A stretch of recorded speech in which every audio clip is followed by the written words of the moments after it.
Saints clinch a playoff berth with their ninth straight win. They do it in a 21-16 fashion over the Atlanta Falcons. Taysom Hill throws 2 touchdown passes as he connected with Traquan Smith in the opening quarter. All of it broken down on NewOrleans.football, as we were telling you in hour number 1. If you were looking for Saints news, you really shouldn't go anywhere else. And if you are anywhere else, you're not getting the coverage, the comprehensive coverage that you will find over at NewOrleans.football. I love the weekly podcast that you can find under the same title, but you can become a member today online at NewOrleans.football. And Nick Underhill is the author of the site. Compliments each week here on Off the Bench of former LSU Tiger and current attorney Chris Perrette.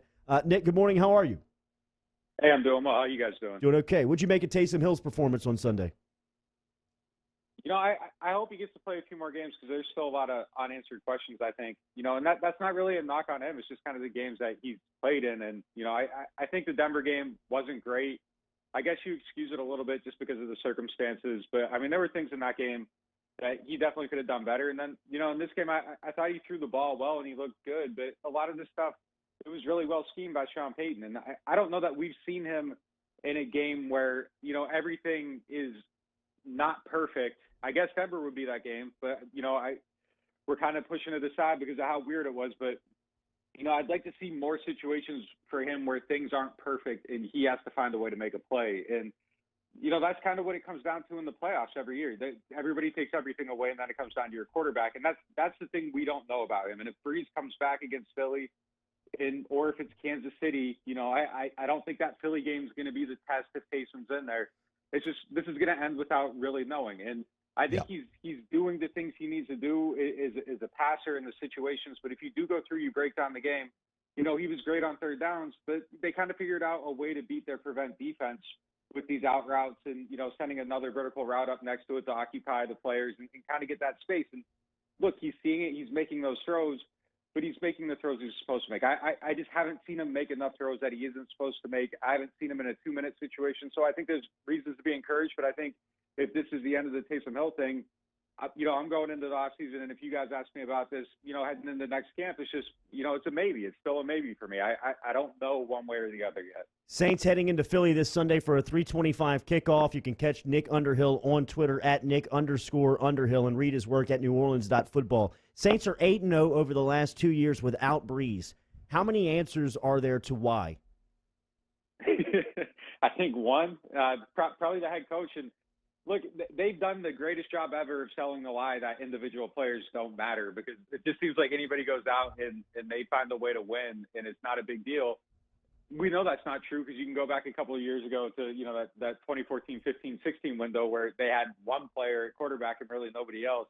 And you know, they couldn't win. But I think, you know, they do as good of a job as anybody at scheming stuff up. And I think what we've seen in those 8 games is kind of, you know, proof positive that if the rest of the roster is really good, they can get by with anybody at quarterback. So if it is Taysom Hill and there are things, you know, he gets in those situations where things aren't perfect and let's say he's just mediocre at them.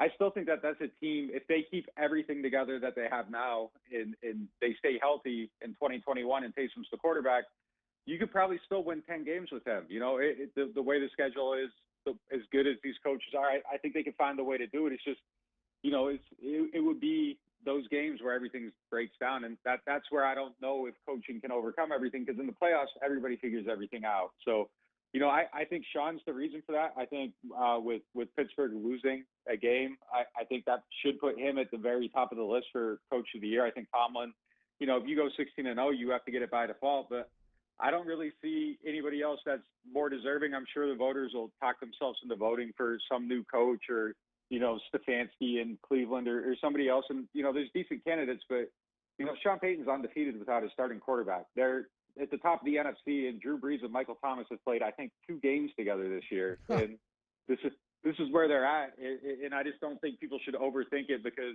Sean's supposed to be good. So let's take it for granted. No, I think we got to stop and look at what they're doing and recognize that, you know, they're doing an incredible job right now, despite, you know, very difficult circumstances.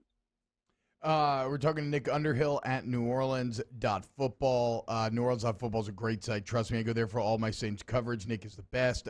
Nick, Taysom Hill remains, it's kind of the song remains the same right now for the Saints, right? Taysom Hill kind of remains the conversation piece, kind of the headline, but the real story to me is still the defense. Defense, defense, defense. Saints in an offensive age are trying to prove that defense can still win championships. What is the film showing you with this Saints defense on how they continue to develop and just like overcome guys missing games no matter who misses? Yeah, it's the same thing, both sides, and it's crazy. I don't know that they had the greatest game ever in this one. They had some difficult circumstances. Patrick Robinson was supposed to be on Calvin Ridley. Marshall Lattimore was supposed to cover Julio Jones. 6 play in, Patrick Robinson gets hurt.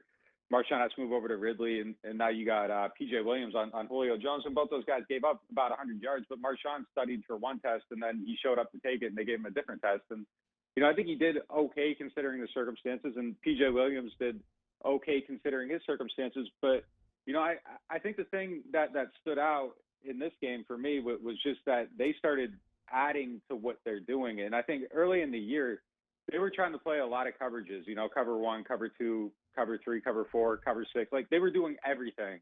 And it was breaking. And it was a lot of the two safety shell, and a lot of that stuff was breaking for them. And they hit the bye and they went away from it. They stopped playing it. They took cover 2 out completely. That's what you would call 2 safety. The other 2 safety stuff is, there's usually one guy deep, one guy sitting down a little bit.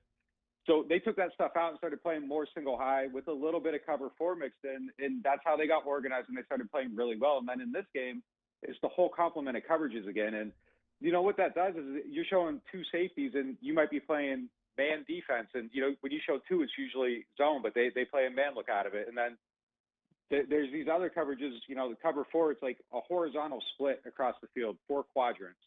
So they'll play that, but then they also play cover 6, which then is half the field is cover 2, which is a vertical zone, and then horizontal on the other. So you're the quarterback looking at it, and you could be looking at, one of any 4 different coverages, and they're executing them well now. And then earlier in the season when they were doing that stuff, that's where you would see the breaks, and guys wouldn't know what they're playing. And you'd have guys playing one technique on one side and one technique on the other, and there's Evan Lazar running up the sideline wide open. So they've gotten that organized now, and they're executing well. And now Dennis Allen can do all the crazy stuff he does, which makes him great individually, and the players are playing great. So I think the defense is just hitting the surface as they claim the number 1 ranking in the league. They've just found ways to get better and to get more confusing. So I think they're going to get better, and I think the offense, to the point I made earlier about Mike and Drew playing 2 games together, if we look at it, and I'd be interested in hearing your guys' take, like if you take Alvin Kamara out of it, like which guy on offense at his skill position are you saying is having a good individual season? For me, I don't see anybody else, and I think they're going to hit their stride too. So this team, to me, I think they're the best team in the NFC. I look at Kansas City, and I think the Saints have been more impressive lately than Kansas City. They might be the best team in the NFL, and I see a lot of ways that they can still improve and get better. Yeah, I think, I'm fascinated to see the Kansas City game because it is just a Pat Mahomes factor. As far as, that's a really good point on the skill guys. I think that Emmanuel Sanders is starting to get their pre-Breeze injury. So, yeah, like you said, when Breeze returns, then maybe they really do start to take the offense to the next level the same way that the defense has kind of existed this year. Nick, what does the return of Sheldon Rankins do for this D-line? Of course, just when you look at the money next year, Rankins probably not going to be back. What can he give you down the stretch here? He can give you guys a lot of FCC fines. I know that for sure. Print the shirts, Nick. Baddest MFers on the planet. Let's go, dude. Oh, that was awesome. I think the thing that he does more than anything, even when he's not getting 8 sacks, I think he's probably the smartest guy on that defensive line, and he's the guy that sees the stuff that other people are doing, and he's the one making a lot of checks. And they've referred to him as the mastermind of the defensive line before, just because of the cerebral approach to the position and all the stuff he sees. And he's the guy doing all the film study. And, he's the one, he'll tell Cam, hey, let's check to this and do that, or let's run this stunt because this looks like this. And, it works. And I think having that presence out there is just, another layer of eyes. And then if he's rushing well, he did pretty good in this game. I had him with, I think, 4 pressures, which is solid for a first game back after a layoff. So if he's rushing well, that's another element to it. You know, David Onyemata, I think he's figured a lot of things out. So if they get everybody going, it's another guy, and that's just another layer. You know, like they're just so deep, and someone gets hurt, and there's just always someone else there. And if they get everybody back on that line, I think we're seeing signs of them becoming a really, really great group up front. They really dodged a bullet with Clowney. It's funny how that worked out. But yeah. Man, there's a book to be written about all the moves they wanted to make and that they didn't get to make. The one that got away that hurts is Mahomes. But I mean, there's just a ton of them over the years of guys they wanted, and it just didn't work out. And then it turns out that was a good thing. So that was one. But I think adding him, and if he gets up to speed, even 75% of what he was a couple of years ago when he had the 8 sacks. I mean, my God, that's just so many guys up front that can get after the passer. Nobody is breaking down film faster in the game of the New Orleans Saints than Nick Underhill. You can read the work and find the film breakdown at neworleans.football. You got to become a member and subscribe today. Remember, the podcast is fantastic. Subscribe to the podcast, and as soon as one's uploaded, you'll get it dropped in. I listen to it on Spotify and catch up with the latest on the New Orleans Saints. This is always compliments of former LSU Tiger and current attorney Chris Perrette. Thank you as always, Nick. Enjoy the week. Yeah, you guys too. Thanks, Close at hour 2 next. Hey, I hope you enjoyed that video. If you did, go ahead and like and subscribe below. You want more great Saints content? We got it all here on Off the Bench Overtime. Check out these other videos, share with your friends, and let's grow the Who Dat Nation together. Who Dat?